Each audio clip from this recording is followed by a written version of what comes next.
বন্ধুরা, আমার খুঁটিনাটি গল্পে তোমাদের সবাইকে স্বাগত। কালকে রাত্রিবেলা একটা নতুন রেসিপি বানিয়েছিলাম, চিলি গার্লিক চিকেন, আর খুবই সুন্দর হয়েছিল।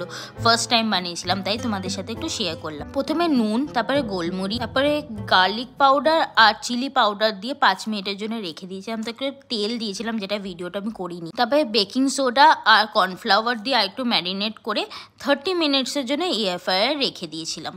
এত টেস্টি আর জুসি হয়েছিল এয়ার ফ্রায়ার দিয়ে বের করার পরে, কি বলবো। আমার বরমশাই তো খেয়ে অনেক তারিফ করেছে, আর আমার খুবই ভালো লেগেছে সেটা, কারণ আমরা দুজনেই খেতে খুব ভালোবাসি, তাই জন্য চেষ্টা করি নতুন নতুন এক্সপেরিমেন্ট করি। যাই হোক, তারপরে সসটা বানিয়ে নিলাম, বাটার দিলাম আর চপ গার্লিকটা হালকা হালকা করে একটু ভেজে নিলাম। তারপরে চিলি ফ্লেক্স আর করিয়েন্ডার দিয়ে দিলাম, সুইট চিলি সস পাওয়া যায় ওটা দিয়ে কিছুক্ষণ না, তারপরে চিকেনগুলো দিয়ে দিলাম। আর হ্যাঁ, একটুখানি লেবু দিয়েছিলাম লাস্টে, ওটার ভিডিওটাও নেওয়া হয়। যাই হোক, এরকম ভাবে বানালাম আর খুবই টেস্টি ছিল খেতে। তোমরাও কিন্তু আইটেমটা ট্রাই